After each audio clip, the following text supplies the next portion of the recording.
The Lord be with you. And with your spirit. A reading from the Holy Gospel according to Luke. Glory to you, O Lord. At that time, Jesus came to Jericho and intended to pass through the town. Now a man there named Zacchaeus, who was a chief tax collector and also a wealthy man, was seeking to see who Jesus was. But he could not see him because of the crowd, for he was short in stature. So he ran ahead and climbed a sycamore tree in order to see Jesus, who was about to pass that way. When he reached the place, Jesus looked up and said, "Zacchaeus, come down quickly, for today I must stay at your house." And he came down quickly and received him with joy. When they saw this, they began to grumble, saying, "He has gone to stay at the house of a sinner." But Zacchaeus stood there and said to the Lord, "Behold, half of my possessions, Lord, I shall give to the poor. And if I have extorted anything from anyone, I shall repay it 4 times over." And Jesus said to him, "Today salvation has come to this house, because this man too is a descendant of Abraham. For the Son of Man has come to seek and to save what was lost." The Gospel of the Lord. Praise to you, Lord Jesus Christ. Our first reading tells us about Eleazar, advanced in age, was forced to eat the pork, which is a taboo in the Jewish culture and religion. And his friends told him to bring meat of his own so that he could legitimately eat it and pretend, so to say, to be eating some of the meat of the pork as prescribed by the pagan king. But Eleazar preferred to be faithful to the Lord instead of pretending. He accepted the punishment because he wanted to put his faith into action, real faithfulness, rather than by appearances. So this is faith. Faith is not only by appearance, faith is by right intention. Honest, sincere intention. So pamangkot, kung hindi ka bala madakpan, himuon mo, o kung wala mo ginahimo, tungod basi madakpan ka. Amo na balang motibo mo, o ginahimo mo, kay tutuod ka nga Katoliko Kristiyano.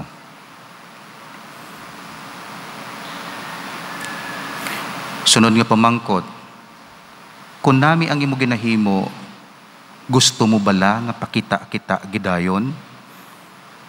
Gusto mo lang appearance rather than the right intention?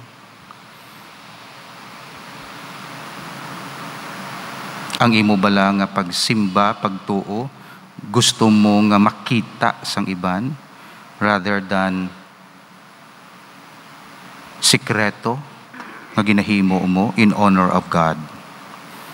So either way, negatibo, hindi ka gusto makita, kay negative ang imo ginahimo, bisan balaan mo nga ginhimo mo na nakasala ka, by appearance daw tinlo ka.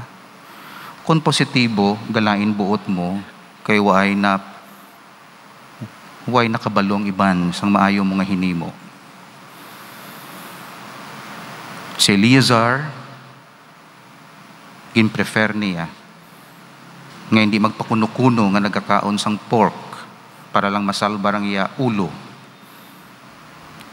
kundi nga panindugan niya ang iya pagtuo. So amo ini ang leksyon sa first reading. The right intention, the right motive of doing things. And the rectitude of intention is always based on doing the will of God, not by appearance, but really doing the will of God. That's the right intention. So ano, Father, ang right intention? Pwede mo man na mahimo sa imo self. Pwede mo na mahimo para sa iban. Good intention man na. Pero ang perfect intention, ginahimo mo para sa Dios. Of course, including, secondarily, para sa isig katawo, kag para sa imo kaugalingon. Ang bad intention is you do it only for yourself at the expense of other people, or even in the form of appearance, which is an abomination, so to say, a dishonor to God. So, we examine our consciences, our right intention sa aton mga ginapanghimo sa adlaw-adlaw nga tanan. We continue with the general doctrines on the second coming. Kagara na kita sa time. Hambal naton kahapon, events that precede the second coming, and we have the biblical basis. In summary, ang events pwede makita in the church, most especially in the presence and activities of false prophets. Kagang false prophets, ang markas ang false prophets, ginahimo nila para sa ila kaugalingon, para sa ganansya, para sa kwarta. Ang preaching, hindi para sa spread of the kingdom, kundi makakwarta. Na false prophets, ginauna pa ang profit sang sa salvation. Next nga tanda, makita sa government, sa state, ang kaginatawag nato nini nga Antichrist, pseudo-messianism, claiming nga sila makasalbar sang kalibutan, controlling everything, nga daw sila ang savior. Sila ang ma-represent kay Christ, nga mag-save sang humanity. Humanang Antichrist. Kag may mga small Antichrists, pero sa pila ka adlaw maabugid ang number one Antichrist, who will control everything. Siling nila ano na siya, corporation o person. Sa Bible, natawag nila person gid yan. Of course, may juridical person sa law, pero na-mean ni physical person. Sunod nga tanda, of course, ara makita sa nature, sa world and world, sa pestilence, war, etc. And then, ang pinakaulihi nga tanda sa langit, meaning to say, sa planet, sa stars, kagamong pag-abot sa ngaton Ginoong Hesukristo. Hambot ko makontrol pa na nila kung langit na magbinungguanay. Hindi sila manago, hindi kita manago. Hindi gani kita panago sa baha. Hindi gani kita panago sa lupok sang volcano. Ano pa ipabugal sang tao kung hindi siya magbalik sa Diyos. Pero ang point lang dire is matabo kag matabo ina, because that's been predicted. And that's the result of sin. Pero importante, we will be under God's protection. So matabo ini. Pero ang problema, kung ara ka sa mantle sang Blessed Virgin Mary, Sacred Heart of Jesus, kung ano da panawag nato, under the mantle of the Blessed Virgin Mary, protected ka, protection. Kang nagakatabo, or sagwa ka, and you will perish. So ang aton prayer, hindi matabo. Kay pagbuot na yas ang Dios. Kundi nga kung matabo ini, protected kita. So that's our prayer. Kung hindi lang protected, numbered kita sa mga elect, so to say. Natawag nato ni saints. Not with capital S, but small letter SS. Saints of God. Amo ng mga event. So, damo sa mga events, pero masummarize naton sa apat, dira. Now, time. Saan maabot si Christ? Amo pirming nadabatihan kay ko sa may mga predictions nga wala nagasanto, pero wala ako nag-claim sang absolute sinino, gina-claim ko lang ini nga certain tungod sang ginatudlo sang simbahan kag based sa Bible.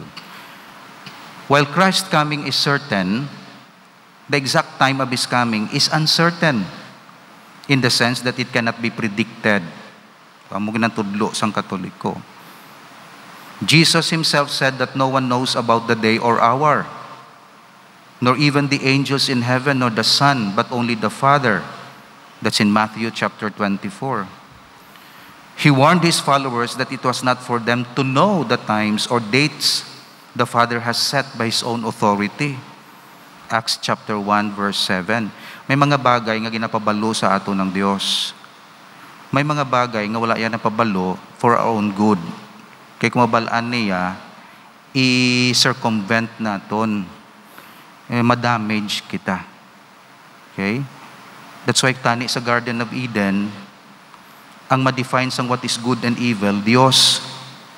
Galing gin-arrogate ni Adam and Eve sila ko galingon, they eat the forbidden fruit. So sila nag-define of what is good and what is bad for them. So kung tao gani mag-define what is good and bad, that's the action of eating the fruit, meaning you arrogate sining power of the tree of knowledge of good and evil. Ikaw ma-define what is marriage, what is define mo bala suno sa imo convenience. Ti ko na-define mong good sa inyo sa convenience, ma-distort ang definition of good. Imagine na kung i-define mo ang good sa pleasurable. What is pleasurable is good. Imagine na kung anong matabo sa definition mo nga good. So tanan nga pleasurable, good, even if it's sinful. Gin-arrogate. That's why, may mga bagay nga hindi gusto ang Diyos nga tao ang siguro sa iban nga mga areas, mga technology, medicine, mga ano, pero morality hindi iya sang tao to define. Tanawa ba lang aton mga leaders nga iban nagalapaw sila competence, they define morality, what is good and bad according to their own definition. Okay man lang na mag-discover sa computer magamo na, pero to define what is good and bad, it's not the work of man, it's the work of God. Kag gina-define niya sa Ten Commandments. That's why hindi siya magkontra ang tao sa Ten Commandments, because it's the definition of what is good and bad. Karon maghamba siya, I do not like Ten Commandments. Ako ma-define what is good and bad. Nagkaon ka sang fruit of the forbidden tree of knowledge and good. Unang namin sina sang garden sa Eden, kaon hindi nakaon sang fruit nga physical. Well, physical siguro, pero that means may another level of interpretation, which is moral definition of what is the reality. So that's why ang tao, sige kaon niya. Subong may tendency ang tao magkaon sang forbidden fruit of the knowledge of the tree of knowledge of good and evil. Gatapsi-torve na. Morality sang homosexuality, morality sang divorce, morality sang body, morality sang money, sang power, sang politics. Okay man lang how to do politics, how to conduct election, okay na. Pero to define what is good without considering sang sang Dios nga definition, nagapahambog ang tao. Kag magamuna, hindi kita, tinamo mag-relativism kita, relativistic, tanawaga katabo sa aton. May standard gani kita sang mathematics, nga wala kita standard sang morality. Anong standard sa mathematics naton? 1 plus 1 equals 2. Now, violate it. Kung i-violate mo, 1 plus 1 equals 4, tanawa building mo. Martumba siya. Kaya wala ka mo standard. May standard gani ang mga engineer. May formula gani sila, nga physical lang na gani. O anong moral? Anong formula ta sa moral? Anong standard naton? Moral na, wala ka pa standard. So ano na lang to karon? Laini mo, lain akon, 1 plus 1 equals 2. 1 plus 1 equals 5 imo. Kundi tumba aton building, tumba community ta, because we don't have this moral standard. But if we have the moral standard, 10 commandments, di kita ka-violate, kag tanan kita magsunod sina, kanami. Sa aton pangabuhi, galing kay ti. Pareho lang na yung laini mo standard, lain man diriti. Ano na lang nakaroon ko, mag-istoryahanay kita karoon na sang pag-construct sang building, laini mo measurement, lain na ako. Guba kita, away kita eh. Kag hindi nami aton work. The same sa society if we don't have the moral standard. We don't know what is good and bad. Tanawa sa politics, tanawa sa economics. Profit ang iya number one, iniya person. So ano ni, negosyo tayo ni, parang ni, profit aton to ya person, no, for the good of the person. Kundi lain ang standard. O politics, tanawa. Ano ni, power for the welfare of the people o aton personal party? Ito personal party. Wala ka standard. Kaya naga-confuse. Why? Kaya gina-arrogate sang tao ang definition, the task of defining what is good and evil, nga ginwarningan na kita sang Dios. That's why amo nang sang church, objective standard of what is morality, what is moral. So ginwarn niya na ang iya mga tao to know the times and dates of the Father. So may mga areas nga hindi para sa tao mag-define, kay kung i-define niya, delikado. Isa sa mga area nga, isa sa mga aspects na wala gin-reveal sa tao, second coming. Ang time lang. Ang fact, maabot. Pero when, wala gin-reveal isang God the Father. Kaya kung i-reveal mo na karon, ma-revolve kita tanan, kag mag-enjoy lang kita. Kaya anytime man do patuya, layo pa tong second coming, so let's enjoy, do sin, commit sin. Pero kaway sa Father, hambal niya, no, watch and pray lang kamo. Because you do not know, it's like a thief in the night. Hindi mo paktan kung saan siya maabot. Kundi pangaman ka perme, kung paktan mo ang thief, hambal ni Jesus, kung balaan mo kung saan mamakawat. Kundi huraton mo lang tong time to, di ka pakapangaman. Pero bisan ano oras, maabot ang thief. So pangaman, hambal ni Jesus. So amo na ang aton kabuhi bilang Kristiyano. And lastly, Jesus will return at God's appointed time. That's already in Acts chapter 21. While scoffers may question the reality of His return, the delay reveals God's patience and desire that many will come to repentance and faith. That's in 2 Peter. So Father nga kadugay magabot si Christ. Actually ang kadugay is to our own advantage. Kaya tibalan mo pag-abot siya, judgment. Kung mag-abot siya karon, are you ready?